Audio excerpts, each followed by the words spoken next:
অবৈধ অনুপ্রবেশকারী বা ইল্লিগাল ইমিগ্রেন্টস, নির্দিষ্ট করে বললে বাংলাদেশি ইল্লিগাল ইমিগ্রেন্টস, একে নিয়ে পশ্চিমবঙ্গে একেবারে হইচই, সরগরম। সেটা ফেসবুক হোক, হোয়াটসঅ্যাপ হোক, মিডিয়া হোক, টিভি হোক, এমনকি বন্ধুদের আলোচনায় হোক। তো বন্ধুদের আলোচনায় আসার আগে একটা কথা জিজ্ঞেস করি, আপনি কি জানতেন যে 1965 সাল পর্যন্ত এই দেশের সমস্ত ইন্টারন্যাশনাল বর্ডারগুলো স্টেট পুলিশ ম্যানেজ করতো এবং তার নিয়ন্ত্রণে ছিল? ইয়েস, এই সংক্রান্ত আলোচনায় বিস্তারিত আসবো, তার আগে বন্ধুর আলোচনা। তা অ্যাজ ইউজুয়াল আমার এক বন্ধু মালদায় থাকেন, তিনি আমাকে একদিন জানালেন যে মালদার অবস্থা খুব খারাপ। বর্ডার অঞ্চলগুলো তো বটেই, এমনকি টাউনেও যেখানে তারা আড্ডা মারে সেখানেও নাকি 3টে ঝালমুড়িওয়ালা একেবারে রোহিঙ্গা। ওদের মুখ দেখেই বোঝা যাচ্ছে এবং কথা শুনেই বোঝা যাচ্ছে এরা নাকি রোহিঙ্গা। তা আমি জিজ্ঞেস করাতে বললাম যে ভাই তারা কি ভাষায় কথা বলছে বলতো? তো বললো বাংলায় বলছে পরিষ্কার। তা আমি বললাম যে রোহিঙ্গা এরা তো থাকে, মানে এরা তো এসছে মায়ানমার থেকে। মায়ানমারের রাখাইন যে প্রদেশ, সেই প্রদেশই হলো এদের, তারা সেইখানেই তারা এদের জন্ম এবং সেখান তাদের বড় হয়ে ওঠা। এবং কিছু বছর আগে যে জিনোসাইডটি হলো ওই রাখাইন প্রদেশে, তারপরই তারা পালিয়ে চলে যায়, সে তো কিছু বছর আগে। তো তোর কথা মতো সে পালিয়ে মালদায় এসছে বর্ডার দিয়ে ঢুকে, তো সেই কয়েক বছরের মধ্যে পরিষ্কার বাংলা বলছে। তো তখন সে বলল যে না, তাহলে ও রোহিঙ্গা না, ও বাংলাদেশি।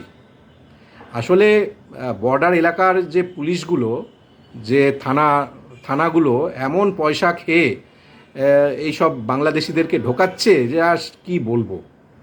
তা আমি ফার্দার আর আলোচনা এগোলাম না, কারণ একটি প্রাপ্তবয়স্ক মানুষ, তার যে পারসেপশন বিল্ড আপ হয়েছে এবং সেটা কিন্তু এই সোসাইটিতে যা ইনপুট পেয়েছে টিভি মিডিয়া, সেখান থেকেই পেয়েছে।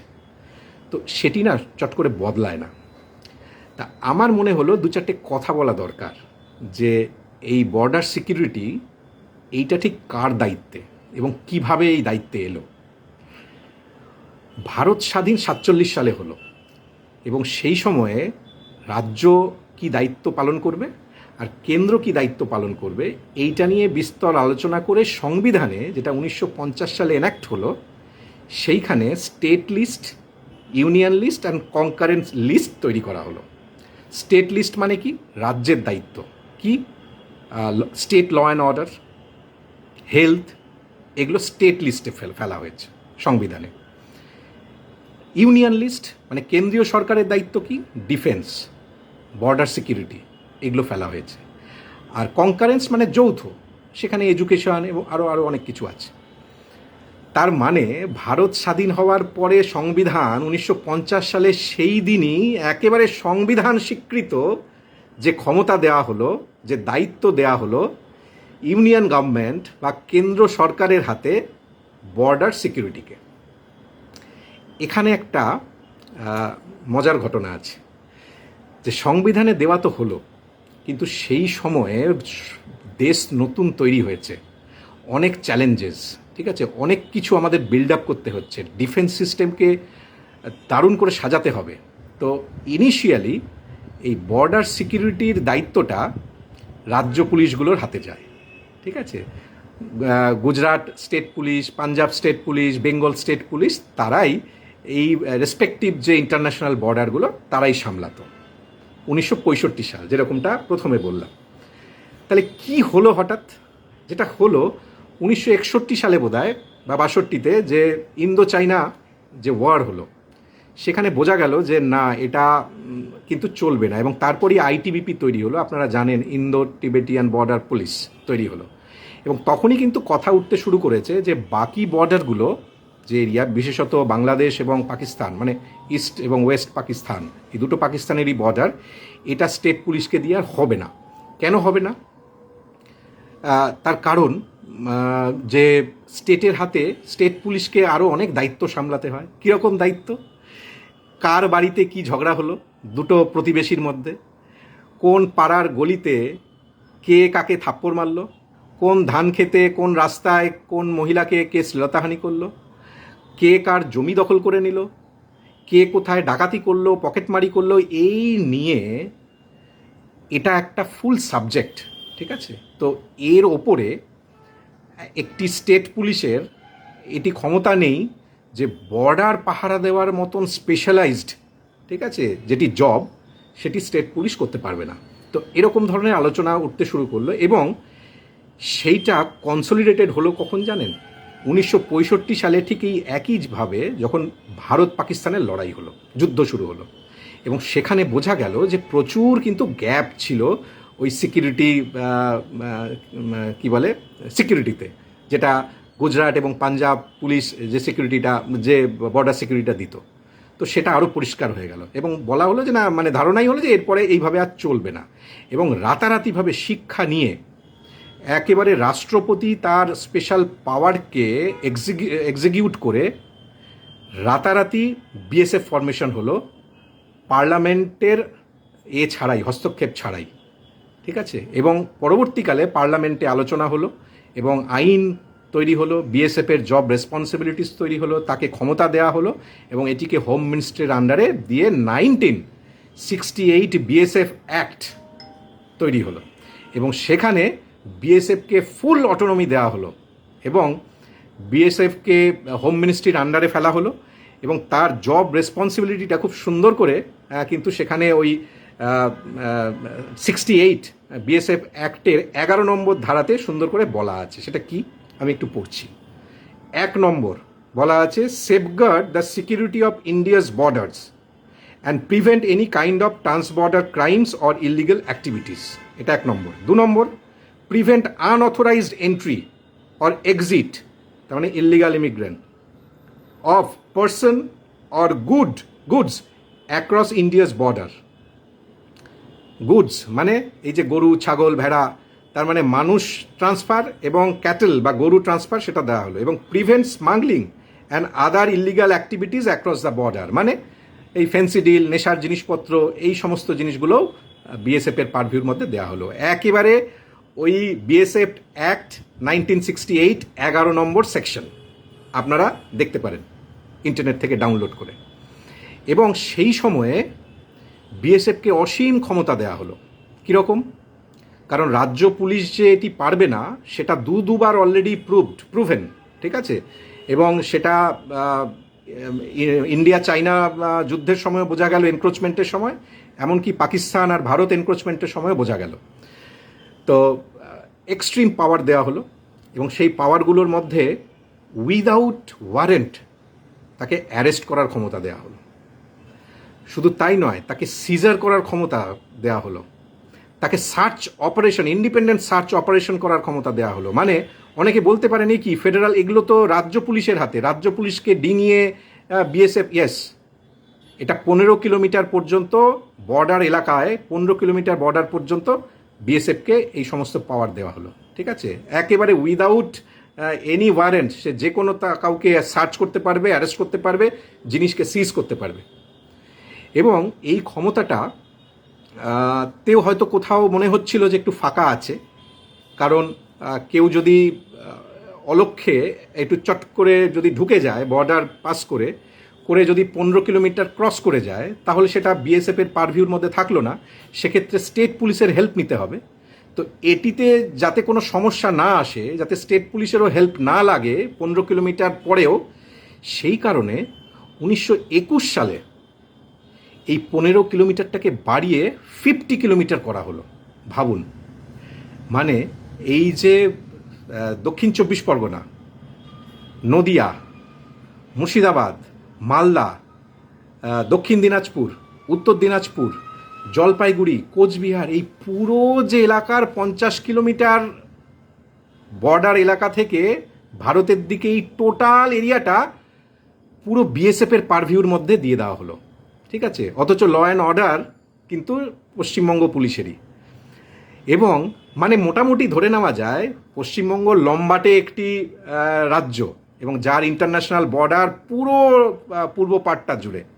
তার মানে ধরেই নেওয়া যাচ্ছে, ম্যাপটা কল্পনা করুন, প্রায় 1/3 পশ্চিমবঙ্গই বিএসএফের পারভিউর মধ্যে দেওয়া হলো, যেখানে বিএসএফ উইদাউট কারো পারমিশন, কোনো পুলিশের ইন্টারফারেন্স ছাড়াই যে কাউকে খুশি অ্যারেস্ট করতে পারে, যে কোথাও ওই 50 কিলোমিটারের মধ্যে সার্চ অপারেশন করতে পারে এবং চাইলে সেই জিনিসকে বাজেয়াপ্ত করতে পারে।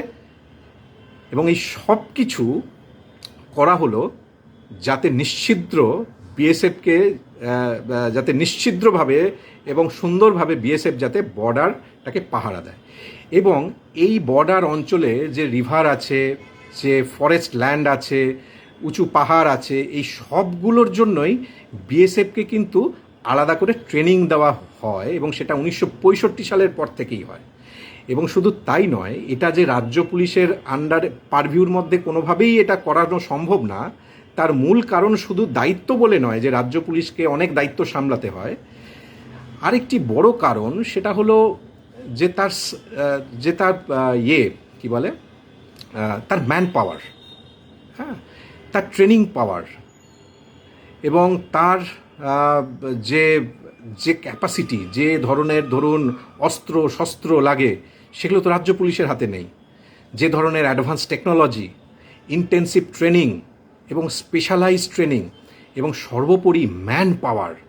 আপনারা জানবেন বিএসএফে হোম মিনিস্ট্রির আন্ডারে প্রায় বোধহয় 2.5 লক্ষ, শুধুমাত্র বিএসএফের মধ্যে 2.5 লক্ষ স্পেশালি স্কিল্ড লোকজনেরা রয়েছে, ঠিক আছে।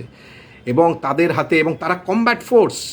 BSF is a combat force. যে কোনো সময়ে যে কোনো মুহূর্তে বিএসএফ কিন্তু যুদ্ধে অবতীর্ণ হতে পারে। তার হেভি আর্মস অ্যান্ড রেমুনারেশন তাদের মধ্যে রয়েছে, ঠিক আছে, তার কাছে আছে, এবং যেটা কোনো দিনই রাজ্য পুলিশের পক্ষে সম্ভব নয়। এবং এক্ষেত্রে সীমা এসএসবি বলে আরেকটি আছে, আপনারা জানেন, সেও কিন্তু, বা ধরুন আসাম রাইফেলস আছে, তারাও কিন্তু এইরকম ধরনের স্ট্রং না, এরকম ইন্ডিপেন্ডেন্ট তা নয়। তারা এরকম combat, ready to combat force কিন্তু তারা নয় যে চাইলেই যে কোনো মুহূর্তে তারা যুদ্ধে অবতীর্ণ হয়ে যাবে। তাহলে বিএসএফ এগুলোর মধ্যে অসীম শক্তিশালী, অসাধারণ তাকে ক্ষমতা পাওয়ার দেওয়া হয়েছে। তার মূল কারণ যাতে নিশ্চিদ্রভাবে সে যেন বর্ডারটাকে সিকিওর করতে পারে। এবং এক্ষেত্রে অনেকে বলেন যে পুলিশের সহযোগিতা। দেখুন, পুলিশ তো সহযোগিতা করা দরকারই, অবশ্যই দরকার, দুজন সহযোগিতা করবে, কিন্তু এভাবেই বিএসএফ ডিজাইনড। যদি পুলিশ তর্কের খাতিরে ধরে নেওয়া যায় যে পুলিশ কি করতে পারে, পুলিশের হাতে বর্ডার এলাকার যে থানা, কলকাতার থানাতে বড়বাবুরা মেজবাবুরা তাও ঠিক আছে, যারা বর্ডার এলাকার গ্রাম অঞ্চলগুলোর থানাতে যান তারা জানেন, হ্যাঁ, সে যে কোনো বর্ডারই হোক, সেটা আমি পশ্চিমবঙ্গ বর্ডার শুধু বলছি না, তো সেখানে কিভাবে থানা চলে, তো তারা কি এক্সট্রা ম্যান পাওয়ার দিয়ে আর অস্ত্র শস্ত্র দিয়ে বিএসএফকে কিভাবে হেল্প করতে পারেন আমি জানি না। এবং খুব স্বাভাবিকভাবেই বিএসএফের কোনো কিছুর অভাব নেই, ঠিক আছে। হোম মিনিস্ট্রির যে বাজেট, ঠিক আছে, 12% হচ্ছে টোটাল বাজেটই হচ্ছে এই ডিফেন্স অ্যান্ড সিকিউরিটিতে আমাদের যায়। প্রচুর অর্থ স্যাংশন হয়, আমরা সবাই জানি। এবং তার যে লজিস্টিক, তার টেকনোলজি, বিএসএফের কোনো দিনই ওই বর্ডার এলাকার এক থানার হাতে সেটা থাকে না। তো স্বাভাবিকভাবেই তো সে কিভাবে সাপোর্ট করবে লজিস্টিক আমি জানি না, কিন্তু হ্যাঁ, ইনফরমেশান সে পাস করতে পারে, কিছু সোর্স তার থাকতে পারে, কারণ সে যেহেতু লোকাল, আর লোকাল থানাগুলো যেহেতু পার্টি পলিটিক্স, পঞ্চায়েত প্রধান অমুক ধমুকের সঙ্গে, তো স্বাভাবিকভাবেও তাদের অনেক কিন্তু হাত পা বাঁধা থাকে, যদিও সেটা ঠিক না। তো সেই কারণেই বিএসএফকে এইভাবে ইন্ডিপেন্ডেন্ট করা হয়েছে। এবং যেরকম বলছিলাম যে যদি সোর্স মনে হচ্ছে যে পুলিশ কিছু সোর্স দেবে, কিছু ইনফরমেশন ইন অ্যাডভান্স দেবে, হ্যাঁ, তো সেইখানেও আপনি জানবেন যে বিএসএফ যেহেতু হোম মিনিস্ট্রির আন্ডারে, তার অনেকগুলো বাহু। ইন্টারনাল যে ইন্টেলিজেন্স, তাতে পুলিশ যদি নাও দেয়, আবারও বলছি এটা দেওয়া উচিত, যদি নাও দেয় তাহলে এনআইএ, ঠিক আছে, এবং সেন্ট্রাল আইবি, এবং এছাড়া গাঁজা ফেন্সিডিল এই সবগুলোর ক্ষেত্রে কি বলে এনসিবি, ঠিক আছে, এই ধরনের সেন্ট্রাল এজেন্সি হোম মিনিস্ট্রির, তারা তাকে হেল্প করবে। এরাও কিন্তু প্রচুর ক্ষমতাশালী সব এক একটি এজেন্সি। এবং শুধু তাই নয়, বর্ডারের ওপারের যদি কোনো রকম ইনফরমেশন, হ্যাঁ, যদি পাওয়ার থাকে, যদি বিএসএফ সেটাও গ্যাদার করতে চায়, সেও সেটা সহজে পারবে, সেটা রয়ের কাছ থেকে পারবে, ঠিক আছে। তো এনআইএ বলুন, বলুন, আইবি বলুন, সেন্ট্রাল আইবি বলুন, এই প্রচুর তার বাহু। সুতরাং রাজ্য পুলিশ তাকে কি হেল্প করছে, তাকে কি হেল্প করছে না, আমার বিএসএফকে এমন শক্তিশালী করে বানানো হয়েছে যে সে রাজ্য পুলিশের পরোয়া করে না, ঠিক আছে? তার হাতে ক্ষমতা দেওয়া হয়েছে, তার হাতে এক্সট্রিম পাওয়ার দেওয়া হয়েছে, তার জুরিসডিকশন বানানো হয়েছে, তার হাতে ট্রেনিং আছে, টাকা আছে, অর্থ আছে, লজিস্টিক আছে, সব কিছু আছে।